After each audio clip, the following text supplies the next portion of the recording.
Hello बच्चों, how is the जोश। तो यार आज का जो सेशन है बहुत छोटा सा 4-5 मिनट का एक सेशन होने वाला है, जिसमें हम आपके अगले 20 दिन में अप्रैल अटेम्प्ट के लिए क्या स्ट्रैटेजी होनी चाहिए उसके बारे में बात करेंगे। सिलेबस का क्या करना है, रिवीजन कैसे करना है, मॉक टेस्ट कितने देने हैं, प्रैक्टिस कहां से करनी है, ठीक है। ये सारी चीजें इस सेशन में कवर होने वाली हैं। सबसे पहले उन बच्चों के लिए मैं बात करता हूं जिनका मेन टारगेट, जिनका मेन फोकस मई अटेम्प्ट है, उनको अप्रैल अटेम्प्ट से ज्यादा कुछ लेना देना नहीं है, वो सिर्फ प्रैक्टिस की तरह अप्रैल अटेम्प्ट को देना चाहते हैं। उन बच्चों के लिए एक चीज बोलना चाहूंगा कि आप अपनी स्ट्रैटेजी पे बने रहें, पहले सिलेबस खत्म कर लें, फिर जाके हम अप्रैल अटेम्प्ट के बारे में सोचेंगे। तो जो भी आपने स्ट्रैटेजी बनाई थी मई अटेम्प्ट के लिए उसको एज इट इज कंटिन्यू करना है, अप्रैल अटेम्प्ट से डिस्ट्रैक्ट नहीं होना है।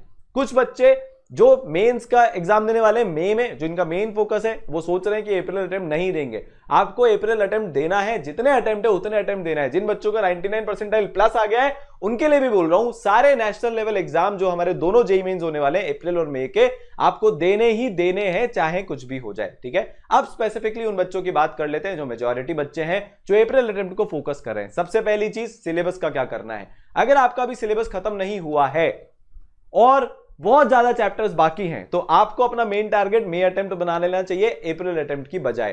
पर अगर आपके 90 चैप्टर्स अप्रॉक्स है, उसमें से 7-8 चैप्टर ही बचे या 10 चैप्टर तक भी बचे हैं, तो जो बचे हुए चैप्टर्स हैं आप उनको अभी छोड़ दीजिए, उनको अब आपको और नहीं करना।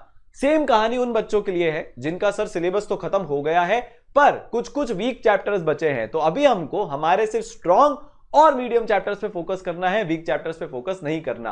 तो जो सिलेबस अभी नहीं हुआ है उसको आप छोड़ दीजिए, उसको हम मई अटेम्प्ट में करेंगे, अभी नहीं करेंगे क्योंकि टाइम कम बचा है। या फिर जो वीक चैप्टर्स हैं उनको भी आप छोड़ दीजिए। इसमें एक छोटा सा पॉइंट ऐड करना चाहता हूं जो केमिस्ट्री स्पेसिफिक है, कि जो आपके प्योरली एनसीईआरटी बेस्ड टॉपिक्स होते हैं, एनवायरमेंटल केमिस्ट्री, ब्लॉक्स हो गए, biomolecule, polymer chemistry, everyday life हो गए, ये आखिरी के एक वीक में एक बार आप एनसीईआरटी से रीडिंग मार लीजिएगा। अगर ये अभी तक आपके नहीं भी हुए हैं तो एक बार एनसीईआरटी से रीडिंग जरूरी है, क्योंकि कुछ चीजें हमारी दिमाग में चिपक जाती हैं। अगर वही क्वेश्चन आपकी किस्मत अच्छी हुई और पेपर में आ गया तो आपसे वो क्वेश्चन इजीली हो जाएगा बिना ज्यादा टाइम कंज्यूम किए हुए, ठीक है। इसके लिए सबसे इंपॉर्टेंट है आप पहले अपने सिलेबस को स्ट्रॉन्ग, मीडियम और वीक कैटेगरी में बांट लो। वीक कैटेगरी को उड़ा दो, सिर्फ स्ट्रॉन्ग और मीडियम में हमको फोकस करना है। ये हो गई पहली चीज। दूसरी चीज, अब रिवीजन में ज्यादा टाइम देना है कि प्रैक्टिस में ज्यादा टाइम देना है। मैं बोलूंगा हमको इक्वल टाइम दोनों में डिस्ट्रीब्यूट करना है। जब तक रिवीजन नहीं करोगे तो फॉर्मूले भूल जाओगे, प्रैक्टिस करने का भी फायदा नहीं होगा। तो रिवीजन कहां से करना है। अगर आपने सिलेबस खत्म कर लिया था मार्च अटेम्प्ट के पहले और आप बहुत अच्छे से रिवीजन ऑलरेडी कर चुके हो, तो ईसरर के माइंड मैप्स या फिर आपके खुद के बनाए हुए short notes are more than sufficient for you. तो आप उससे रिवीजन करते जाएं, एक चैप्टर के माइंड मैप्स पढ़े या नोट्स पढ़े, फिर उसके कुछ सवाल कर लिए जो हम अभी देखेंगे सवाल कहां से करने, इसका अगला पॉइंट वही है, और फिर उसका एक टेस्ट दे दिया छोटा मोटा अगर हमारे पास टाइम है तो, ठीक है। जिन बच्चों ने अभी तक एक बार भी रिवीजन नहीं किया है, जिनका सिलेबस जस्ट अभी खत्म हुआ है, वो ईसरल के रिवीजन लेक्चर्स रेफर करें। पूरी प्लेलिस्ट के लिंक आपको नीचे डिस्क्रिप्शन में मिल जाएंगे। आप उसको 1.5x या 2x पर बैठकर रिवाइज कर लें फटाफट से, बहुत इफेक्टिव शॉर्ट टाइम में रिवीजन हो जाएगा, ठीक है। जिन बच्चों को ब्रश अप करना है पर उनको माइंड मैप्स या शॉर्ट नोट से करने में दिक्कत आती है, या फिर उनको ये समझ में आता है कि ऑडियो विजुअल लर्निंग बेस्ट है, तो फिजिक्स और आईओसी की mega revision series already eSaral के चैनल पर है, उसके भी आपको नीचे प्लेलिस्ट मिल जाएगी, आप उससे भी रिवाइज कर सकते हो। तो 50%, 40 to 50% ऑफ द टाइम आपका रिवीजन में जाना चाहिए है। अब तीसरी बात कि प्रैक्टिस कहां से करनी है और टेस्ट कितने देने हैं। तो तीसरा पॉइंट हमारा जो है वो प्रैक्टिस और टेस्ट को लेकर है। प्रैक्टिस और टेस्ट दोनों के लिए 2019, 2020 और 2021 के जो हमारे PYQs हैं, जो हमारे इतने सारे शिफ्ट में पेपर्स हुए, वो बेस्ट हैं। तो आप करीब एक हफ्ते में 2 मॉक टेस्ट 3 घंटे के जरूर से दें, फॉर श्योर दें। इसके बिना ना आपका टेस्ट का टेम्परामेंट होगा, ना आप प्रेशर सिचुएशन में परफॉर्म करना सीखोगे, और एक्चुअल एग्जाम में सैडली या हैप्पीली दोनों तरह के हो सकते हैं, क्वेश्चंस पूछे जाते हैं, वाइवा नहीं होता। तो सिर्फ रिवीजन करने से पेपर नहीं फूटेगा, क्वेश्चन प्रैक्टिस करने से और टेस्ट देने से पेपर फूटेगा। तो 6 पेपर आपने अलग निकाल के रख लिए। 2019 की शिफ्ट का एक निकाल लो, ठीक है, जनवरी वाला, अप्रैल का एक निकाल के रख लो, फिर उसके बाद 2020 का जनवरी का एक निकाल लो, सितंबर का एक निकाल लो, और 2021 का फरवरी और मार्च के अटेम्प्ट में से एक एक पेपर निकाल के अलग रख लो। ये आपको मॉक टेस्ट की तरह से देने हैं।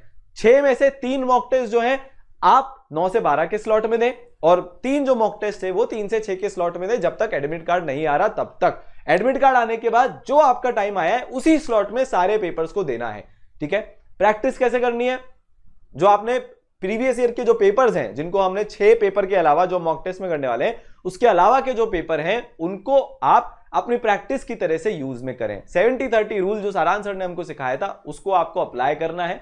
70% ऑफ द क्वेश्चन को सिर्फ एक बार दिमाग में सोचना है कैसे होगा और उसका सोल्यूशन देख लेना है। 30% क्वेश्चन को एकदम एंड टू एंड सॉल्व करना है, मतलब पूरा आंसर उसका लेके आना है। तो इससे होगा क्या कि जो आपका सिलेबस कवरेज है, जो आपकी क्वेश्चन प्रैक्टिस के थ्रू होगा, वो बहुत ज्यादा हो जाएगा। अगर आप सारे क्वेश्चन को एंड टू एंड सॉल्व करने जाओगे तो बहुत लिमिटेड क्वेश्चन सॉल्व कर पाओगे, जिससे हमारे बहुत कम कंसेप्ट्स क्वेश्चन के थ्रू रिवाइज हो पाएंगे। ठीक है, तो कवरेज मैक्सिमाइज करने के लिए हमको ये काम करना है। ठीक है, तो ये तो ही पढ़ाई की बात। अब सबसे इंपॉर्टेंट बात करते हैं, जो लास्ट टिप है आज का, दैट इज एटीट्यूड। आपके प्रीवियस अटेम्प्ट में क्या हुआ कोई फर्क नहीं पड़ता, आपके अगले अटेम्प्ट में आप क्या करने वाले हो उससे फर्क पड़ता है। इस वीडियो का या इन जनरल कोई भी स्ट्रैटेजी का मैक्सिमम यूज तब उठा सकते हो जब आप सिर्फ आगे देख रहे हो, जब आप अल्ट्रा फोकस हो अगले अटेम्प्ट पर। मेरी मार्च में फरवरी में कम आई थी, कोई फर्क नहीं पड़ता। मेरे साथ ये प्रॉब्लम है, कोई फर्क नहीं पड़ता। मेरा मन नहीं लग रहा, कोई फर्क नहीं पड़ता। आपको जो करना है वो करना है, उसको आप अवॉइड नहीं कर सकते। कर्तव्य हमारी सबसे पहली ड्यूटी है, हमारे मन की बात सुनना हमारी पहली ड्यूटी नहीं है। इसके अलावा एक और बात, चमत्कार नहीं होते, मेहनत करनी पड़ती है। सिर्फ कोई स्ट्रैटेजी वीडियो देखने से या मोटिवेशन वीडियो देखने से नंबर नहीं बढ़ते।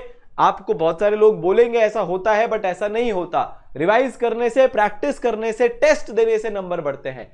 तो ये वीडियो का मैक्सिमम यूज आपको ही उठाना पड़ेगा, and that will only be after you revise and practice. तो बस इसी के साथ आपको छोड़े जाता हूं। आप मुस्कुराते हुए प्लीज अपनी पढ़ाई करें। जितने अच्छे मन से पढ़ाई करोगे उतना ही बेटर आपके साथ होता जाएगा। टेंशन में पढ़ाई करोगे, एंजाइटी में पढ़ाई करोगे, बिल्कुल रिजल्ट नहीं आएंगे। मुस्कुराहट के साथ, एक अच्छे मन के साथ अपनी पूरी मेहनत मिनिमम 10 से 12 घंटे पर डे आज से लेकर अप्रैल अटेम्प्ट तक आपको देने हैं और देने हैं और देने हैं। अच्छा, एक लास्ट की चीज है, जिन बच्चों के 12th के बोर्ड्स भी हैं वो अपने 4th और 5th सब्जेक्ट के लिए रोज 1 घंटा निकालें और स्टोरीज पढ़ना या ऐसे लिखना या जो भी आपके पर्टिकुलर सब्जेक्ट की रिक्वायरमेंट है, डेली का 1 घंटा, आधा घंटा पर सब्जेक्ट डिवोट करना शुरू कर दें, ताकि बोर्ड्स के टाइम पर आपके ऊपर एक्स्ट्रा प्रेशर नहीं आएगा।